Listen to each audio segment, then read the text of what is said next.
ठीक है अतुल जी, वैसे मैं आपको एक छोटी सी बात याद दिलाना चाहूंगी। प्रियंका गांधी जी ने पैलेस्टाइन के ऊपर, गाजा के ऊपर अभी तक कई ट्वीट किए हैं। उनका एक ट्वीट आपको पढ़ के सुनाना चाहूंगी, जहां पे उन्होंने बात की थी कि जो गाजा में चल रहा है वो हेट्रेड है, वायलेंस है। उन्होंने बिना किसी ना नुकुर के सीधे बोला कि जो गाजा में चल रहा है वो हत्या की जा रही है मासूम लोगों की। वहां उन्होंने ये नहीं कहा कि इसकी भी सुरक्षा कीजिए, फलां की भी सुरक्षा कीजिए, उसकी भी सुरक्षा कीजिए। उन्होंने सीधे कहा कि गाजा में बमबारी इजराइल बंद करे।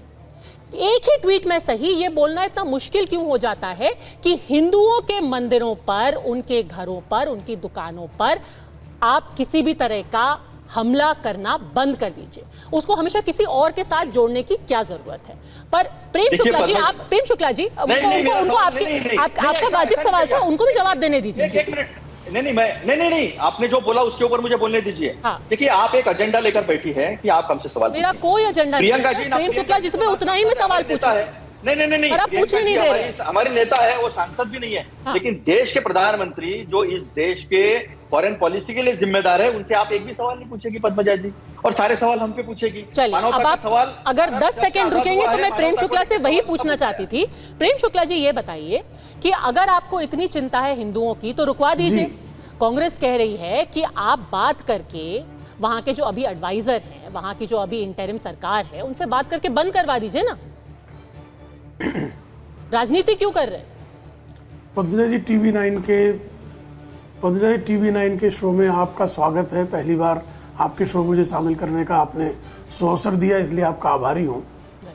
देखिए, निश्चित तौर पर बांग्लादेश की जो सरकार, इंटरिम सरकार, उससे भारत सरकार बातें कर रही है और हमारा पूरा प्रयास है कि वहाँ पर हर तरह की हिंसा रुके, और विशेष करके हिंदुओं का जिस तरह से नरसंहार किया जा रहा है वो नरसंहार पूरी तरह से रुके, ये हमारा प्रयास चल रहा है और राजनयिक स्तर पर इसकी बातचीत चल रही है। श्रीमान अतुल लोंढे पाटिल जी का ये कहना था कि भारत को पता ही क्यों नहीं चला। श्रीमान अतुल जी, 15 अगस्त 1975 को मुजीबुर रहमान समेत उनके परिवार के 40 लोगों की हत्या कर दी गई और वहां तख्ता पलट कर दिया गया। श्रीमती इंदिरा गांधी उस दिन जो है देश का स्वतंत्रता दिवस मना रही थी, उनको क्यों नहीं पता चला? वो तो 4 ही साल बीते थे, 1971 में मुक्त कराए थे, 4 ही साल बीते थे।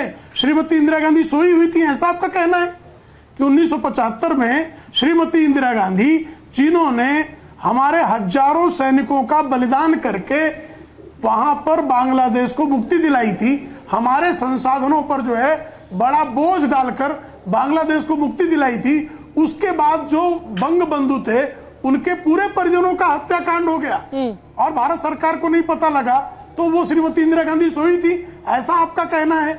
इस तरह की बातें करने के पहले श्रीमान अतुल लोंढे पाटिल जी, कृपा करके इस देश के इतिहास को, इस देश के वर्तमान को, पड़ोसी देशों से। दूसरा, इन्होंने कहा कि नेपाल तो हमारे हाथ से भारतीय जनता पार्टी के कार्यकाल में चला गया।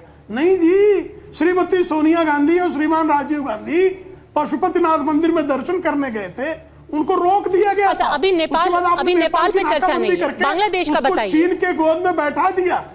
नहीं, इन्होंने नेपाल का जिक्र किया, इसलिए पद्मजा जी बता रहा हूं मैं, इन्होंने मालदीव का और नेपाल का जिक्र किया। बांग्लादेश की हिंदुओं की सुरक्षा के लिए आपकी सरकार क्या कर रही है? तो मुझे बोलना ही नहीं पड़ता। 7 दिन बीत चुके हैं, अभी तक हमले रुक क्यों नहीं रहे? हम क्यों नहीं रहे? की सुरक्षा के लिए हर संभव नहीं, हम तो हर तरह से दबाव बना रहे हैं, अंतर्राष्ट्रीय भी बना रहे हैं, राजनयिक दबाव भी बना रहे हैं। लेकिन जिन लोगों को एक ट्वीट करने में 7 दिन का समय लग जा रहा है, वो सबको जो है सिखावन भी दे रहे हैं। ये सबसे अच्छी बात है। अतुल जी, जवाब दीजिए। राजनीति का आरोप किस पे लगा रहे हैं? अतुल जी, जवाब दीजिए। जिन लोगों ने सांप्रदायिकता के कारण ही अब तक ट्वीट नहीं किया,